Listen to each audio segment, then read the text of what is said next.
எல்லாருக்கும் வணக்கம். மீண்டும் மெய்ப்பொருள் காண்க தளத்திற்கு எல்லாரையும் நான் வரவேற்கிறேங்க. சர்வதேச சந்தைன்னு எடுத்துக்கிட்டோம்னா, நேத்து அமெரிக்க சந்தை ஏறி இருந்ததுங்க. என்ன காரணம் அப்படின்னா, ட்ரம்ப் அவர்கள் அந்த டாரிஃப் போட்டிருந்தார் இல்லையா? ஃபர்ஸ்ட் ஹாஃப் எடுத்துக்கிட்டோம்னா சந்தை வந்து இறங்கி இருந்தது. ஆஃப்டர்நூனுக்கு மேல பயங்கரமா ஏறி இருந்ததுங்க. அதாவது அவங்களுடைய அனௌன்ஸ்மென்ட் ஒரு சில கன்செஷன்ஸ், தளர்வுகள், ஒரு சில சலுகைகள் வந்து இருக்கு. முக்கியமா அந்த மோட்டார் கம்பெனிஸ்க்கு. இப்ப மெக்சிகோன்னு எடுத்துக்கிட்டோம்னா, significant import from Mexico motor companies நெறைய இருக்குங்க. Ford, Honda, general Motors, Toyota இதுல இருந்து இந்த நாட்டுல இருந்து நிறைய உள்ள வருது. அதனால அமெரிக்கர்களுக்கும் விலைவாசி ஏறக்கூடிய வாய்ப்புகள் இருக்கு. அதனால ஒரு கன்செஷன் தளர்வுகள் கொடுத்திருக்கிறாரு. அதனால நாஸ்டாக் ஒரு 267 பாயிண்ட், டவ் ஒரு 485 பாயிண்ட், S&P 500 ஒரு 64 பாயிண்ட் ஏறி இருந்ததுங்க. ஜப்பான் நாட்டு சந்தைன்னு எடுத்துக்கிட்டோம்னா, நான் கடைசியா பாக்குறப்போ ஒரு 300 பாயிண்ட் பக்கமா மேல ஏறி இருக்குது.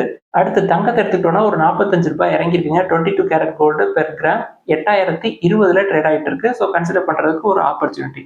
தென் நம்மளுக்கு நல்ல விஷயம் என்ன அப்படின்னா, பிரெண்ட் க்ரூடு 70க்கு கீழே வந்துருச்சுங்க. 69.68 யூஎஸ் டாலரா இருக்கு ஒரு பேரல். ஸோ இந்தியா வந்து ஒரு largest importer of Brent crude. இது வந்து நம்மளுக்கு நல்ல செய்திங்க. அமெரிக்க டாலருக்கு நிகரான இந்திய ரூபாயோட மதிப்பு கொஞ்சம் தொடர் சரிவிலிருந்து மீண்டெழுந்து 86.80 வரைக்கும் வந்தது. மறுபடியும் சரிஞ்சு 87.07 இருந்ததுங்க நான் கடைசியா பாக்குறப்ப. நிப்டி 50 எடுத்துக்கிட்டோம்னா, நான் இன்னைக்கு ரெக்கார்ட் பண்றதுக்கு முன்னாடி 22,350 ரேஞ்சில் ஒரு பிளஸ் 25 பாயிண்ட்ஸ் மேல ஏறி இருந்தது. நேத்து பயங்கரமா ஏறி இருந்தது. பட் நேத்தும் எஃப்ஐஐஸ் வித்திருக்கிறாங்க.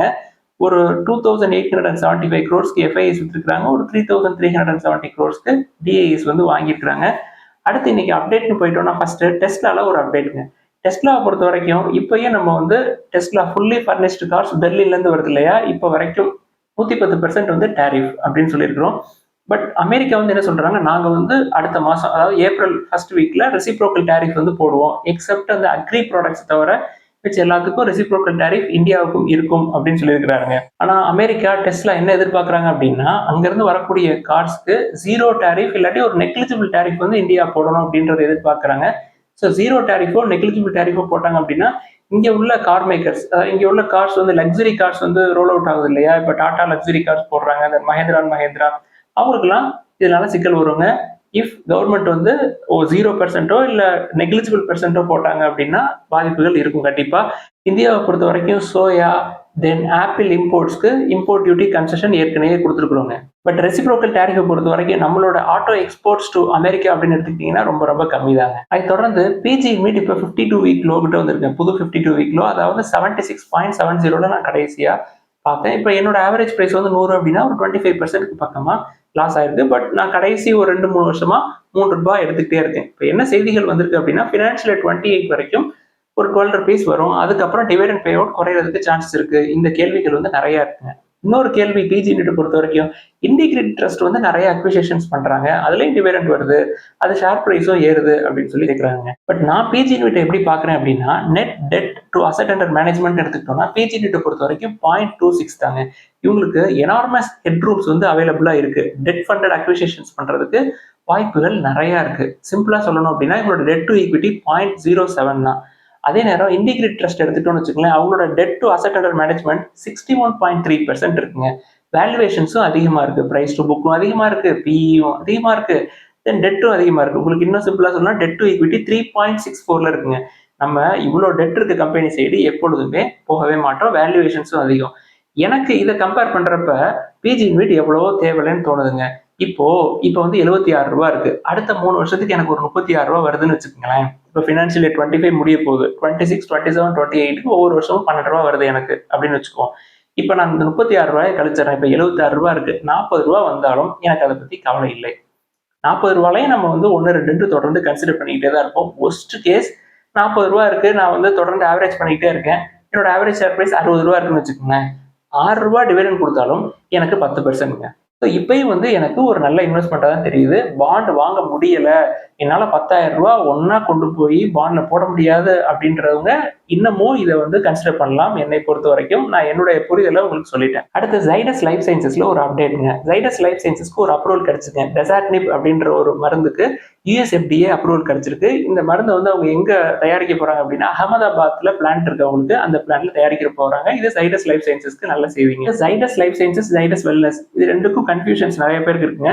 நம்ம லிஸ்ட்ல இருக்கிறது ஜைடஸ் லைஃப் சயின்சஸ் தான். அடுத்து ஸ்டார் ஹெல்த்ல ஒரு அப்டேட்டுங்க. ஸ்டார் ஹெல்த்தோட எம்டி அண்ட் சிஇஓ என்ன சொல்றாரு, எங்களுடைய எய்ம் ஃபினான்ஷியல் 28ல எங்களுடைய ப்ராஃபிட் வந்து இன்னைக்கு இருக்க ப்ராஃபிட் மாதிரி 3 டைம்ஸ் வந்து கூடும் அப்படின்னு சொல்றாருங்க. அதாவது 2500 crore நாங்க வந்து ப்ராஃபிட்டை கூட்டுவோம் அப்படின்னு சொல்லியிருக்காரு. இப்போதைக்கு அவங்களோட மார்க்கெட் ஷேர்னு பார்த்துட்டோம்னா அந்த செக்டர்ல 33% மார்க்கெட் ஷேர் வச்சிருக்காங்க. சரி சார், நீங்க இந்த growthக்கு என்ன மாதிரியான ஸ்ட்ராட்டஜியை ஃபாலோ பண்ண போறீங்க அப்படின்னா ஏபிசிடி ஸ்ட்ராட்டஜி அப்படின்னு ஒன்று சொல்றாருங்க. இந்த ஏபிசிடில ஏ அப்படிங்கிறது என்னன்னா ஏஜென்ட்டை குறிக்குதுங்க. தென் பி என்ன சொல்றாரு, பேங்க் அஷூரன்ஸ் அப்படின்றாரு. தென் சி வந்து கார்பரேட் சொல்றாரு. டி வந்து டைரக்ட் டு கஸ்டமர். இந்த நாளையும் சொல்றாருங்க. இதன் மூலமா நாங்க வந்து அந்த டார்கெட்டை அச்சீவ் பண்ணிடுவோம் அப்படின்னு சொல்றாரு. தென் Q3 ஃபினான்ஷியல் 25 எடுத்துக்கிட்டீங்கன்னா உங்களோட ப்ராஃபிட் வந்து 26% குறைஞ்சிருக்கு இயர் ஆன் இயர். இந்த ஏபிசிடி ஸ்ட்ராட்டஜி என்ன சொல்றாரு அப்படின்னா, ஏ வந்து அந்த ஏஜென்ட்ஸ் சொல்றாரு இல்லையா, ஏஜென்ட்ஸ் வந்து இப்போ ஒரு 7.6 லட்சம் ஏஜென்ட்ஸ் இருக்கிறாங்க. ஃபினான்ஷியல் 28ல 10 லட்சம் ஏஜென்ட்ஸ் வந்து வந்துருவாங்க அப்படின்னு சொல்றாங்க. அடுத்து பி, இந்த பேங்க் அஷூரன்ஸ் அப்படின்றது இந்த பிரைவேட் செக்டார் பப்ளிக் செக்டார் பேங்கோட பார்ட்னர்ஷிப் போட்டு நாங்கள் ஒர்க் பண்ணுவோம் ப்ராடக்ட்ஸ் எல்லாம் விற்கிறதுக்கு. அடுத்து கார்பரேட்ல எம்எஸ்எம்இ குறிப்பா அங்கே உள்ள லேபர்ஸ்க்கு எம்ப்ளாயீஸ்க்கு இன்சூரன்ஸ் வந்து நாங்கள் கொடுப்போம் அவங்களோட ஒரு டைப் போட்டு. அடுத்து டி டு சி, அதாவது டைரக்ட் டு கஸ்டமர். எப்படி டைரக்ட் டு கஸ்டமர் அப்படின்னா ஆன்லைன்ல இப்போ இவங்களோட ஆன்லைன் டிஜிட்டல் இன்சூரன்ஸ் எடுத்துக்கிட்டீங்கன்னா உங்களுக்கு 50% மார்க்கெட் ஷேர் இருக்கு. அதை வந்து நாங்கள் அதன் மூலமாவே எங்களோட ப்ராடக்ட்ஸை தொடர்ந்து டெவலப் பண்ணுவோம் அப்படின்னு சொல்லியிருக்காங்க. நம்ம பொறுத்திருந்து தான் பார்க்கணும். அடுத்து ஸ்டீல் செக்டார்ல ஒரு நியூஸ்ங்க. ஸ்டீல் செக்டார்ல இருக்கிற கம்பெனிஸ் எல்லாமே இந்தியன் கவர்மெண்ட்டை தொடர்ந்து கோரிக்கை வச்சுக்கிட்டே இருந்தாங்க. ஆன்டி டம்பிங் பாலிசிஸ், அதாவது வெளிநாட்டுல இருந்து ஸ்டீல் வந்து குறைச்ச விலையில இந்தியாவில் டம்ப் பண்றதை நம்ம வந்து தடுக்கணும். உள்நாட்டில் இருக்கிற பிளேயர்ஸ்க்கு அது பெரிய அச்சுறுத்தலா இருக்கு அப்படின்னு சொல்லிட்டே இருந்தாங்க. அதற்கு மத்தியில சைனா இப்ப என்ன ஒரு பிளான் வச்சிருக்காங்க அப்படின்னா, ஸ்டீல் அவுட்புட்டை நம்ம குறைக்கணும். குறிப்பா குறைஞ்ச விலையில இந்தியாவில் கொண்டு போய் ஸ்டீலை டம்ப் பண்றதை வந்து நம்ம நிப்பாட்டணும் அப்படின்ற மாதிரி ஒரு திட்டம் வச்சிருக்கிற மாதிரி ஒரு செய்தி வந்திருக்குங்க. அதனாலதான் ஸ்டீல் செக்டார்ல இருக்கிற ஸ்டாக்ஸ் எல்லாமே பயங்கரமா ஏறி இருந்தது. அடுத்து முத்தூட் மைக்ரோஃபின்ல ஒரு அப்டேட்ங்க. முத்தூட் மைக்ரோஃபின்க்கு ஒரு ஆதார் பேஸ்டு கேஒய்சி பண்ணி கஸ்டமர்ஸ் வந்து ஆன்போர்ட் பண்றதுக்கு அப்ரூவல், ரெகுலேட்டரி அப்ரூவல் வந்து அவங்களுக்கு கிடைச்சிருக்குங்க. முத்தூட் மைக்ரோஃபின் ஏற்கனவே எஸ்பிஐ கூட ஒரு பார்ட்னர்ஷிப் போட்டிருந்தாங்க. அதாவது லோன் டிஸ்பர்சலுக்காக அவங்க பார்ட்னர்ஷிப் போட்டு லோன் கொடுப்பாங்க. முத்தூட் மைக்ரோஃபின் எடுத்துக்கிட்டீங்கன்னா வேல்யூவேஷன் இப்பயும் சூப்பரா இருக்குங்க. பட் என்ன பிரச்சனைனா மைக்ரோ ஃபினான்ஸ் ஸ்ட்ரெஸ், அதுல இருக்கிற டெலிக்வன்ஸ் Q3யோட ப்ராஃபிட் பயங்கரமா அடி வாங்கியிருந்தது. இந்த செக்டார் வந்து இன்னும் ரெக்கவரி ஆகிறதுக்கு இன்னொரு 1 வருஷம் 2 வருஷம் ஆகும். நம்ம இன்னும் வெயிட் பண்ணலாம். அடுத்து டாடா பவர்ல ஒரு அப்டேட்ங்க. டாடா பவரோட subsidiary company Tata power renewables micro grid limited, இவங்க வந்து ஈசாப் ஸ்மால் ஃபினான்ஸ் பேங்கோட ஒரு எம்ஓயு சைன் பண்ணியிருக்காங்க. பேங்கோட இவங்க எதுக்கு எம்ஓயு சைன் பண்ணணும்? ஃபினான்ஷியல் அசிஸ்டன்ஸ் தாங்க. டாடா பவர் ரினியூவபிள்ஸை பொறுத்த வரைக்கும் இவங்களோட கிளீன் எனர்ஜி சொல்யூஷன்ஸ், தென் எஃபிஷியன்ட் எனர்ஜி சொல்யூஷன்ஸ் வந்து ரூரல் இந்தியாவில் டிஸ்ட்ரிபியூட் பண்றதுக்கு ஃபினான்ஷியல் அசிஸ்டன்ஸை ஈசாப் மூலமா கஸ்டமர்ஸ் வந்து வாங்கிக்கலாம். அதுக்கு தாங்க இந்த எம்ஓயு. அடுத்து மணப்புரம் ஃபினான்ஸ்ல ஒரு அப்டேட்டுங்க. மணப்புரம் ஃபினான்ஸ், பெயின் கேபிட்டல் 2 பேரும் டீல நெருங்கி வந்திருக்காங்க அப்படின்னு பேசணும் இல்லையா. டீலோட மதிப்பு $1 பில்லியன் சொல்லியிருந்தோம். இப்ப விபி நந்தகுமார் அவர்களோட ஸ்டேக் வந்து 32.25% ஸ்டேக். ஆனா பெயின் கேபிட்டல் என்ன சொல்றாங்க, கண்ட்ரோலிங் ஸ்டேக் 46% வந்து எடுப்போம் அப்படின்னு சொல்றாங்க. ஸோ இன்னைக்கு இருக்கிற ஷேர் பிரைஸ் 200னா அவங்க ஒரு பிரைஸ் வந்து பிரீமியம்ல தாங்க செட் பண்ணியிருக்காங்க. இப்ப 2 விஷயத்துல அவங்க வந்து 46% எடுக்க போறாங்க. ஒன்னு fresh capital infusion through preferential allotment, இது ஒன்று. தென் ஸ்டேக் சேல் ஃப்ரம் ப்ரொமோட்டர். இப்போ ப்ரொமோட்டர்ஸ் வந்து எவ்வளவு ப்ரீமியம்ல அவங்க ஸ்டேக் சேல் பண்ற மாதிரி ஒரு செய்தி வந்திருக்கு அப்படின்னா 200லேருந்து ஒரு 25% ப்ரீமியம்ல, அதாவது 237லேருந்து 240 ரூபா வரைக்கும் அவங்க விலை கொடுத்து பெயின் கேபிட்டல் வாங்குவாங்கன்னு நினைக்கிறேங்க. தென் ப்ரிஃபரன்ஷியல் அலாட்மெண்ட்னு எடுத்துக்கிட்டோம்னா அது ஒரு 12%லேருந்து 15% ப்ரீமியம்ல, அதாவது 215லேருந்து 220க்குள்ள அந்த மதிப்புல அவங்க இந்த 2 மதிப்புகளை போட்டு ஒரு 46% ஸ்டேக்கை பெயின் கேபிட்டல் வாங்கலாம்னு முடிவு பண்ற மாதிரி தெரியுதுங்க. பெயின் கேபிட்டல் அதுவும் பெரிய தலைக்கட்டு தான். அமெரிக்கால ஒரு 35 வருஷத்துக்கு மேல அவங்க பிசினஸ் பண்ணிட்டு இருக்காங்க. இன்வெஸ்ட்மெண்ட் ஃபிரம் அவங்க வந்தாங்க அப்படின்னா இன்னும் அக்ரெசிவா எக்ஸ்பேண்ட் பண்ணுவாங்க. ப்ரொமோட்டர்ஸ் வந்து மாறுறாங்க அப்படின்ற ஒரே நமக்கு தேவையில்லைங்க. இப்பயும் நல்ல வேல்யூவேஷன்ஸ்ல தான் இருக்கு. அதை தொடர்ந்து ஒரு சில கேள்விகள்லாம் கேட்டிருக்காங்க, அதெல்லாம் பார்ப்போங்க. ஃபர்ஸ்ட் ஸ்பந்தனா ஸ்பூர்த்தி அப்படின்ற நிறுவனம் வந்து இப்போ கன்சிடர் பண்ணலாமா? நான் வந்து கன்சிடர் பண்ணேன் அப்படின்னா 2 to 5 இயர்ஸ் ஹோல்ட் பண்ணுவேன் அப்படின்னு சொல்றாங்க. இதுல நான் என்ன ரிஸ்க் இருக்கு அப்படின்னு சொல்லிடுறேங்க. நீங்க 2 to 5 இயர்ஸ் ஹோல்ட் பண்றீங்கன்னா உங்களுக்கு எந்த டிவிடெண்டும் வராது. ஏற்கனவே கம்பெனி தேர்ட் குவார்டர்ல ஒரு 400 கோடிக்கு பக்கமா லாஸ் பண்ணியிருந்தாங்க. ஃபர்தரா கேபிட்டலை இன்ஃபியூஸ் பண்றதுக்கு அவங்கள்ட்ட பிஇ ஃபிர்மோட சப்போர்ட் இருக்கு. இந்த செக்டார்ல டெலிக்வன்ஸ் வந்து சரியாயிடுச்சா அப்படின்னு கேட்டா இப்ப இருக்கிற இந்த செக்டார்ல பிசினஸ் பண்றவங்க எல்லாமே இந்த டிஸ்பர்ஸ் எல்லாம் குறைச்சிருக்காங்க. ஃபர்ஸ்ட் திங், அந்த டெலிக்வன்ஸ் சரியாயிடுச்சா சரியாகலையா அப்படின்றத கண்டுபிடிக்கிறதுக்கு இன்னும் நாளாகும். அவங்க லாஸை வந்து குறைக்கிறதுக்காக அது ஐடிஎஃப்சி ஃபர்ஸ்ட் பேங்கா இருந்தாலும் சரி, இல்லை இண்டஸ்இண்டா இருந்தாலும் சரி, இல்லை மணப்புரமா இருந்தாலும் சரி, இந்த மைக்ரோ ஃபினான்ஸ் பொறுத்த வரைக்கும் லோன் டிஸ்ட்ரிபியூஷன் வந்து குறைச்சிருக்கிறாங்க லாஸை குறைக்கிறதுக்காக. பட் மறுபடியும் அவங்க வந்து பழைய நிலைமைக்கு லோன் கொடுத்து திருப்பி கலெக்ஷன் எஃபிஷியன்சி கூடணும். இதுக்கெல்லாம் வந்து இன்னும் நாட்கள் அதிகமாக ஆகுங்க. அவ்வளோ நாள் நீங்க வெயிட் பண்ணுவீங்களா அப்படின்றத பார்த்துங்க. இதே தாங்க முத்தூட் மைக்ரோஃபின்லையும். முத்தூட் மைக்ரோஃபினும் கன்சிடர் பண்ணலாமா அப்படின்னு சொல்லி கேட்டிருக்காங்க. நல்ல ப்ரொமோட்டரோட பெர்சன்டேஜ் வந்து நல்லா இருக்கு. தென் அவங்களுக்கு பேரண்ட் கம்பெனியும் நல்ல கம்பெனி, ஸ்ட்ராங்கான சப்போர்ட் இருக்கு. அதை கன்சிடர் பண்ணலாமா அப்படின்னு சொல்லி கேட்டிருக்காங்க. இதே ஆன்சர் தாங்க முத்தூட் மைக்ரோஃபின்க்கும். பட் ஸ்பந்தனா ஸ்பூர்த்திக்கு முத்தூட் எவ்வளவு தேவையில்ல, இந்த செக்டாருக்குள்ள போறதுக்கு நம்ம இன்னும் கொஞ்சம் வெயிட் பண்ணுவாங்க. அடுத்து ஒரு நண்பர் கேட்டிருக்காங்க, மாசம் மாசம் நான் 10,000 ரூபாய்க்கு எஸ்ஐபி போடலாமா, இல்ல டைரக்டா ஸ்டாக்ஸ்ல இன்வெஸ்ட் பண்ணலாமா அப்படின்னு சொல்லி கேட்டிருக்காங்க.